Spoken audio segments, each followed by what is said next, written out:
Hello everybody, Arie here, and in this video, I'm going to be sharing a story of a CEO who took a $10,000 bank account up to $30 million through their e-commerce brand. So this is a really incredible story that I came across on Twitter, and I just had to share it with you guys. You already know I'm trying to share the most value possible on this channel. We do case studies on successful e-commerce brands all the time to try to break down how they did it so that you can do the same. So a few key things that we're going to cover today is how they did this profitably, how they didn't raise any money, again, just starting with $10,000 and without giving away any equity as well. So that's really important, especially when you're building a business. Your equity is precious and it's important to not give it all away, especially if you don't have to. So exciting things as always, but we're not going to waste any time and get right into it. However, if you do enjoy this sort of content, then make sure you subscribe for more. I would love to see you in the comments more, but anyways, here we go. So the CEO here that posted this, his name is Ron Shaw, and he's the CEO of MyObvi. So this is a gummy brand. So they sell a ton of different collagen and gummy related products for women and also kids. So let's go through it. How we bootstrapped $10,000 at MyObvi and built it to $30 million in just under 3 years, profitably with no VC money, no equity dilution. Ask me anything and please provide feedback. We're still on our journey to 100 million and learning. So here we go. Number one, build a lean but mean team. I am blessed with having two co-founders who manage marketing and branding/design separately. Critical roles on our 8-person team: a rockstar CX person, a rockstar business-to-business sales rep, a rockstar social media manager, a rockstar video editor, and a rockstar web developer. Sounds like they also need a rockstar media buyer. And if that's true, that's actually a service I provide now for some of you business owners that want to scale your business seamlessly. So apply to work with us in the description, but that's besides the point. I really like this approach though. Building a really lean team is the dream in my opinion. That was a bar right there. But for real, I really do believe that. I think the bigger the team, the more hiccups there will be, the more miscommunication, the more moving pieces that you have to manage, the more you're going to have to pay in expenses.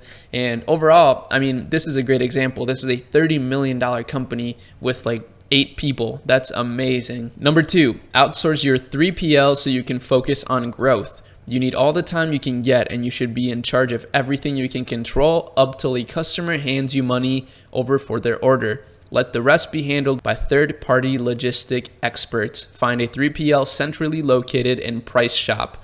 This is a great idea. A lot of you guys asked me, Arie, how do you manage shipping if you order products from Alibaba.com, which is where you should be looking for products most likely if you're trying to start a business and looking for manufacturers? This is how you find a 3PL, you shop around in your local country, or you could even start a 3PL of your own. That's actually a pretty good business idea, and ship your stuff there. I will say though, to begin, you can ship out stuff on your own. In fact, this is a really good strategy that a lot of really cool businesses do, because then you can customize the unboxing experience a lot better, have more control over your business, and also create some pack with me videos and like create some packaging videos for ads. Those do really well. But this is really good advice too. He's right. Like, you should be really focusing in on the things that are going to drive growth for your business, especially as a CEO. Number three, outsource your CFO, controller, and bookkeeper. So this is a crucial finance stack that you simply cannot afford to pay more than $4 to $5K a month for when you're starting up. However,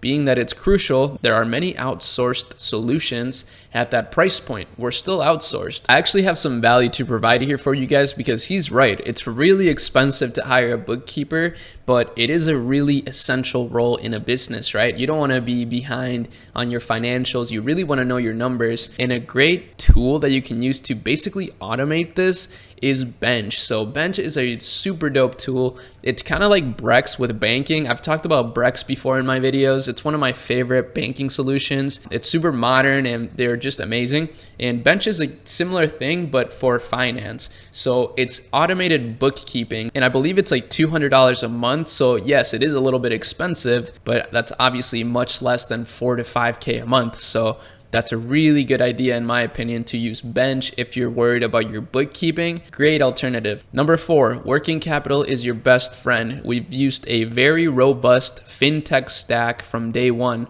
When they say no, you ask again and again.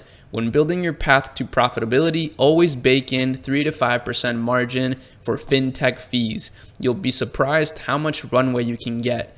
I think what he's talking about here is using capital from other establishments aside from your own capital. So taking out loans whenever you can. That's a good idea, especially when it comes to ordering stock. I will say that's one of the most difficult things when it comes to e-commerce is managing inventory and managing cash flows. So that's a really good tip. I've actually in the past used Shopify Capital and it does work pretty well. Their fees are a little bit high, but it's cool because they pay the loan off from your Shopify balance if you use Shopify payments, but you can also use things like ClearCo. That's another really cool company that gives you capital to grow your business. So that is a good idea, actually. I think a lot of businesses take advantage of loans, especially nowadays when the dollar is inflating at alarming rates. Number 5, here's our fintech stack. If you'd like me to go deeper on any of them and usage, comment and let me know. So Bill.com to streamline your entire AP and AR process. So it streamlines financial operations. That's pretty cool. Chase Inc. allows for 2x points on marketing. So yes, Chase is a really great credit card solution for your ad spend. I use them myself as well. And Amex too. Gold Card allows for 3x points on advertising spend. That's one of the best cards, definitely. 5, continued. We used a Parker card plus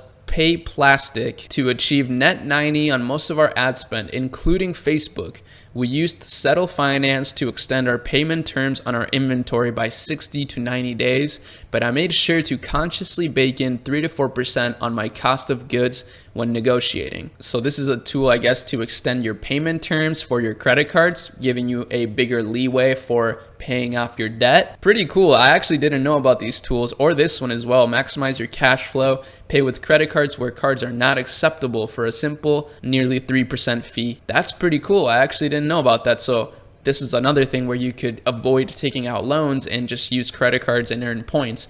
That's pretty smart because you can actually pay off some of your debt with credit card points as well. That's also something I've done, even though you get the most bang for your buck when you use it for travel. You can still cash in those points for cash back and use that to pay back your debts. So that's kind of cool. 5C, we use upside financing to fund our inventory with various manufacturers as well. Oftentimes, we are able to sell through inventory before delayed money is due, creating a positive money flow cycle.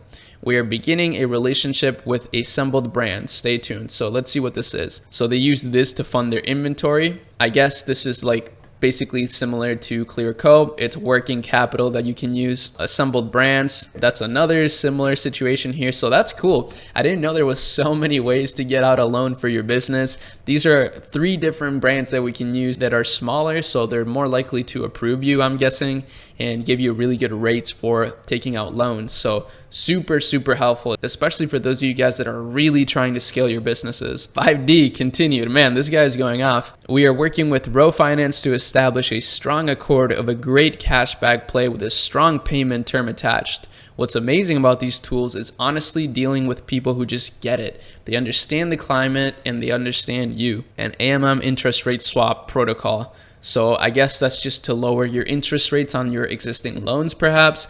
This is pretty clever right here. This is like loan hacking. I've never thought about this kind of stuff. This is honestly the first time I'm hearing of it. Super insightful stuff. And it's crazy that this is just free value that people are giving out on Twitter. That's why I feel it's my duty to pass it down to the YouTube community over here. Number 6, negotiate everything. I know it can come off annoying, but till this day, I still ask my manufacturers if there's anything we can do to save 5 cents per unit on the next run. The key to this is that you never stop. 3 years later, we still ask our 3PL to find ways to save 0.05%. That is smart actually, because that little bit of savings will compound over time. Number 7, the numbers that matter. Focus on new customer acquisition cost, focus on average order value, focus on keeping churn low, focus on providing a strong reason for retention. Don't just expect it. Our reason was innovation and fear of missing out. More on that below. These are really great things to focus on, and I mean, anybody can really focus on these, any sort of business model. 8A, stop complicating innovation. We removed the guesswork. We built a community, and before it hit 50K members today, we only had a few hundred members for a long time. We still surveyed them and asked them what they wanted to see next. Flavors, flavors, categories, etc., and when to research and development. 8B, build your innovation options around your manufacturing capabilities plus low MOQs. That means minimum order quantities. Till this day, we purposely look for SKUs that can be made at low minimum order quantities so my cost to entry can remain low, and in return, it fuels FOMO and exclusivity upon selling out quickly. That's a really good idea. Let me break that down for you quick. So what he's talking about is basically releasing new products at a low minimum order quantity. What that does is, first of all, it mitigates risk of taking in a ton of inventory for a product that you don't really know people are necessarily super interested in. But if it does work, it fuels fear of missing out in your customer base and community, because since you ordered a low amount of stock, it's likely to run out really quickly. So people will see that it's sold out, and that actually looks really good for your business. So super smart strategy. You can do this in many different kinds of businesses, but this is the benefit of having relationships with manufacturers and going on Alibaba frequently, because you can actually build these relationships where you can literally order like 20 pieces of stock to test out a new product. And again, if it sells out, that's great. You just sold out a product, and also people are gonna feel like they're missing out and engage with your brand more. 8C, the FOMO that we quickly created by selling out often gives us a restock that performs 2 to 3 times higher than a launch.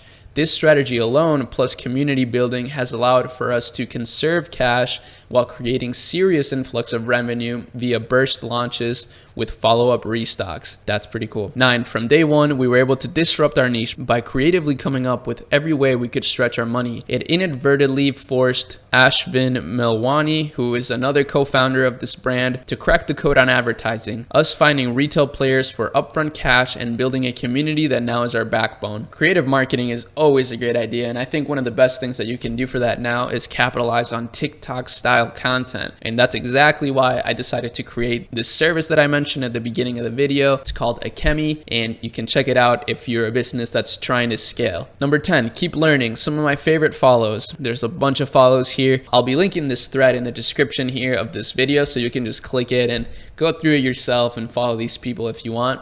The too long didn't read. Trust me, just read it. Let me know what part of the thread you want to know more about. I'll go deeper. If you'd like an intro to any of the above services platforms, feel free to DM me or ask me. Super cool. So this guy literally only has 855 followers on Twitter, and he's dropping this amount of value. So make sure you guys go give him a follow. Maybe tell him you saw him on my channel. I'd love to connect with this guy. He seems like a really dope dude. But that's about it for this one. It got a little bit lengthy, I'm not gonna lie, but it was filled with value in my opinion. And to be honest with you, a lot of these things are things I've never seen talked about. So I really learned a lot through this thread, especially after communicating it to you guys. So thanks a lot for watching. Make sure you subscribe for more. Check out the links in the description. And I gotta mention this, but we're officially Shopify partners now. So if you're trying to start a new Shopify store, use my link. It's a great way to support the channel for free. And I'm hyped that we're finally able to partner up with Shopify, one of my favorite companies. But that's about it. Hope you have a great rest of your day, and I'll see you next time. Peace.